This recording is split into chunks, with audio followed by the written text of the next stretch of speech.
Nous sommes toujours dans notre série sur les biographies du prophète sallallahu alayhi wa sallam.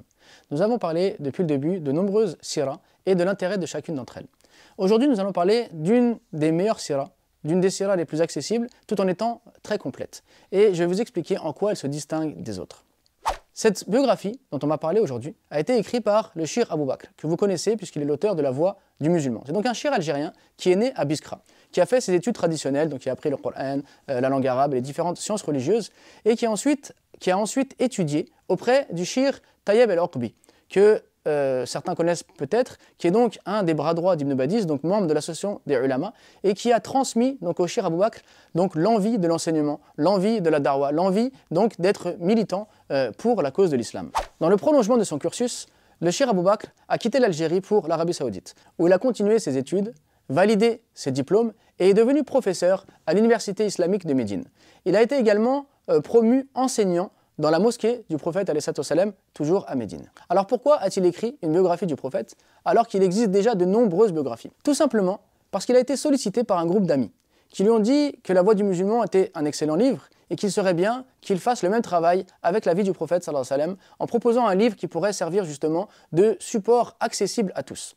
Alors il a réfléchi, il a accepté la proposition et il s'est dit il n'y a pas d'intérêt à écrire une biographie qui ressemblerait à toutes les autres, il faudrait écrire quelque chose de nouveau, quelque chose qui n'a pas été fait, quelque chose qui apporte un plus.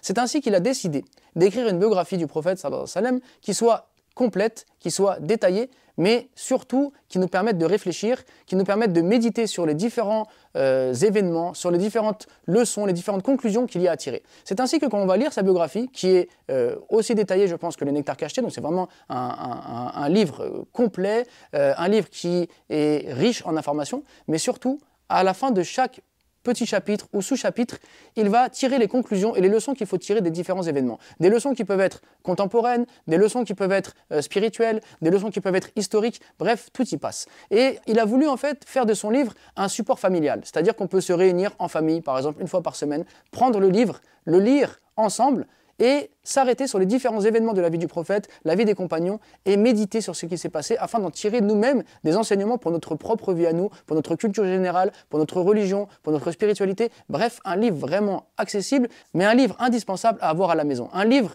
de réflexion familiale, un livre qui nous permet de nous réunir autour du prophète sallallahu alayhi wa sallam et donc d'augmenter notre amour pour lui en même temps qu'on augmente notre connaissance de sa vie, des événements de celle-ci et de son message. Le prophète bien-aimé. Vraiment, ce titre est bien choisi. Parce qu'en lisant ce livre, on va avoir un amour pour le prophète alayhi salam encore plus grand que celui qu'on avait avant de commencer la lecture. Mais surtout, vraiment, le plus de ce livre, c'est toutes les conclusions, tous les enseignements que l'auteur nous fait tirer à la suite et à la fin de chaque chapitre ou sous-chapitre. Et également, dans ce livre, vous allez pouvoir découvrir, bon, déjà que la mise en page est super agréable avec plein de couleurs, mais qu'il y a également pas mal de plans, de cartes qui nous permettent de visualiser les événements et donc de mieux comprendre comment s'est passée la vie du prophète, à quel endroit ont eu lieu tel et tel événement majeur. Donc un livre à avoir chez soi pour compléter sa connaissance autour de la vie du prophète sallallahu alayhi wa sallam.